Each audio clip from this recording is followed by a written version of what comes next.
Hey everyone, it's Jason again. Welcome to the Toy Box Part 2.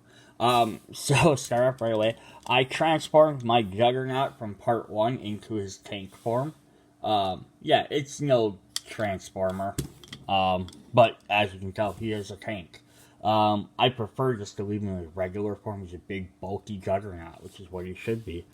Up here we have the Thing, who has arm swinging action. He's a little... They put these little, like finger grips back. This idea is you be able to hold them like this and tweak them like that. It doesn't work super well. Usually you're just grabbing them by the head and you're like, rawr. Hey, Stretcho, I'm the Thing. Where's the matchstick? So, that's the Thing. That's actually one of the, back in the day, that was probably one of the better things. Obviously, it's more animated version because he's like really bright orange. Alright, what else do we have here? We have Emplate. Emplate. Yeah, Emplate. Why am I thinking something different? So this is from Generation X. This is one of their main and first batch. He has his mutant abilities. He sucks life essences from mutants, and then you can use their abilities. So I had this arm that popped out with his little like teeth in there. You could grab, but then he had a switch on the back again. Most of these don't work anymore. So you can pull his arm back in. Kind of a neat little effect. It's just gonna droop there for a while. Then it started back in when these sets started coming out, started doing these like little leathery coat things. They're kind of neat. Gave them an extra little feel. Alright, then we have just good old regular Peter Parker. For those of you who are playing your Spider-Man, but you're like, you know what? I don't have enough of non-Spider-Man Peter Parker. He came with a camera. Again, these are lots of these toys are from the animated series. So that's where they get their looks from. Nothing extra special about him. It's just, you could walk around and be like, hey, I'm Peter Parker. The only downside to a thing like this is cool if you're trying to complete like a Spider-Man collection, but there wasn't any other they didn't make like supporting characters. Like there was no Mary Jane figure, there was no J. Jonah Jameson figure. So you had Spider-Man as Peter Parker walking around. They did make the Daily Bugle playset back when toys had playsets for you to play on, but there wasn't any characters with it, so you could have him wandering around there. But he had no one to really interact with. I think the closest they got to that would have been Street Clothes Wolverine. And then, speaking of that, would be the next one. Is I did have a Tony Stark figure. This is his biosuit. This is again from the Iron Man animated action adventure hour. This is a kind of weird, just like regular suit.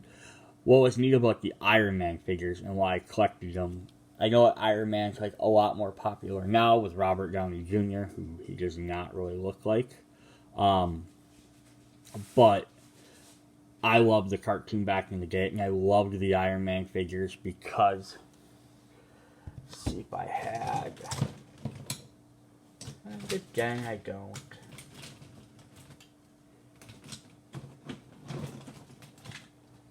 I'll have to probably bring these guys back out when I find them. But they have all these little holes on them. Like holes in the legs. He has some in the torso. Some in the arm. In the back. So the Iron Man figures all had armor that popped on and off. So you had Iron Man chest plate. You had a mask. You had shoulder pads. Gloves. You got them putting together. He looked sort of like Iron Man.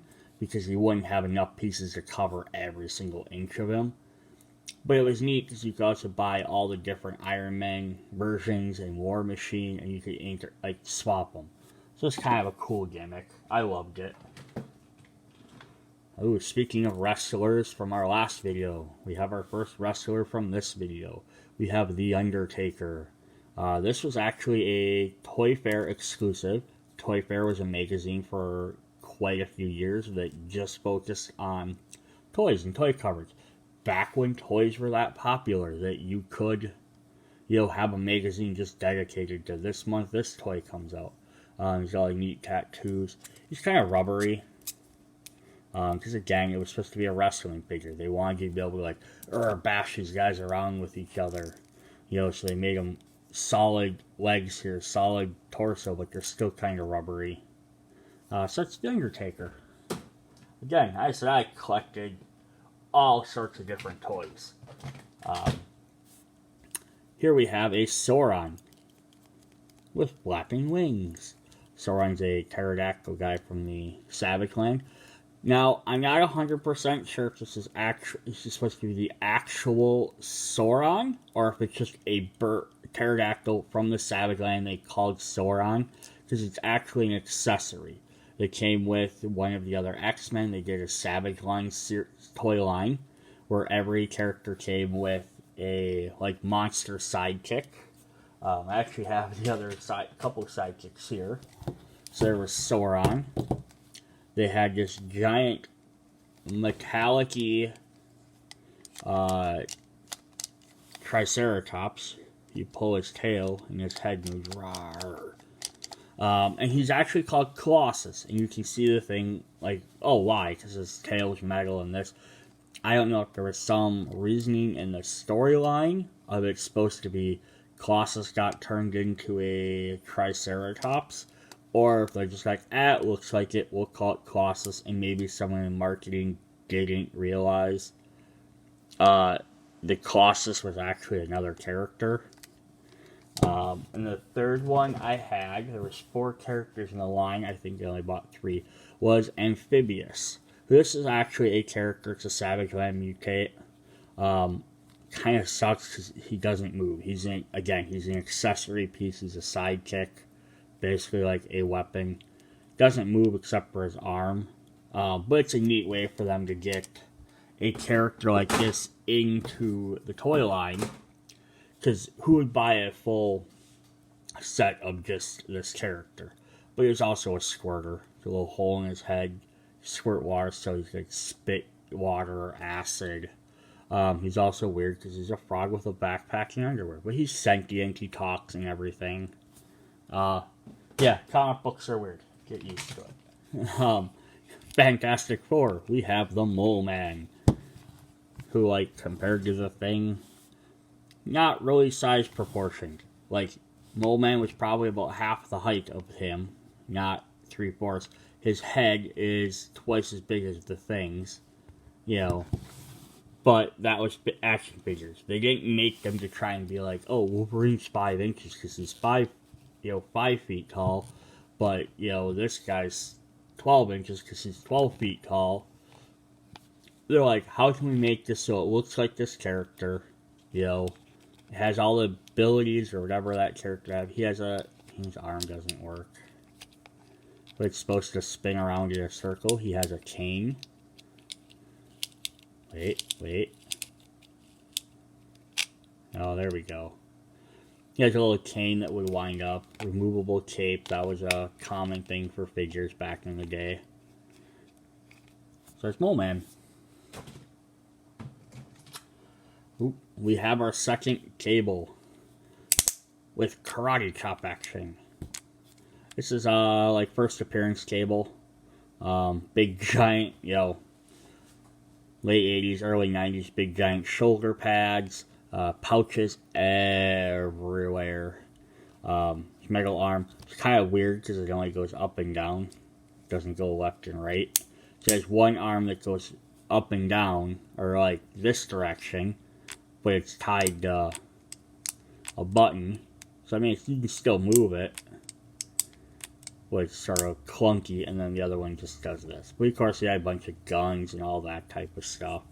You can see, compared to if you saw the first video, the other Cable had a bunch of lines in his arm to show that this one was just nope, he's just solid metal. Just less detail. But still, it's Cable. Alright, now we got a twofer here. We have some terrible Dragon Ball Z. We have a Goku and a Gohan with barely any movable parts. I mean, their arms move, his waist moves. His feet, for some reason, move, but nothing on his legs. He can't kick you. He can't really punch you. You know, Gohan is not any better. I mean, again, his feet move. Arm kind of moves, but this is more of like where you had to, you know, couldn't really pose him at all. I think they came with a Nimbus cloud. I could be wrong. But this is also back when, like, you know, yeah, they tried to start, Dragon Ball Z was getting popular, and they tried, like, ooh, we gotta capitalize on this. But you're not gonna sink a ton of money into, like, mainstream toys, because you don't know if it's a fad or what. Obviously, they're wrong on that. We have a Venom. Venom was, you know, ultimate cool back in the day. He has this, his action feature of a chomp. Rawr, rawr. Going to eat Spider-Man's brains. I don't even know what kind of accent. He probably is from New York. He probably has some sort of Brooklyn accent. Hey, Spidey, I'm gonna eat your brains. That's probably not a Brooklyn accent either. I apologize. Yes, this is Venom. Nothing too spectacular about him. But, you know, again, as a kid, you're just like, oh, dude, I got a Venom figure. Who cares if he has 1,000 this and 1,000 that? He has some neat, like, vein artwork on the leg, though, which is kind of cool. Alright, what else do we got? Got our first beast. This is a toy line that came in, like, well after the Iron Man ones, but it had a similar feature. He has some chest holes, some leg holes. He had armor that popped on. It's kind of one of these weird toys where it's like, they made this body for some figure at some point for something, and then someone's like, what if we made this into the Beast? So they popped the head off of a pre-existing Beast toy and stuck it on there. Like, I mean, his neckline hangs out, like, it moves, but, like, well, I'm wrong. It doesn't move, or his head broke off and I glued it back on at some point. It really could be either one with the way I play with my toys. But that's not something that wasn't uncommon back in the day. You make a line for the Spider-Man things, and you're like, ooh, that body and those speakers work very well to be this X-Men character, or vice versa. They don't do that as much anymore. Like the current Marvel Legends lines, lots of times have had, since they started, they've been out for a long time. I don't know, they're probably like on wave 50 by now. They'll sometimes have variants where it's like this guy has different heads. Or you can get this one where it's like this is the red version and this is the white version of this character's costume. And they're usually just 100% like really simple repaints. So if you don't get both, whatever. But they don't really make them completely separate characters. Here we have a very obscure character. Points to anyone who can, you know, tell me who this is before I say it. Give you a second.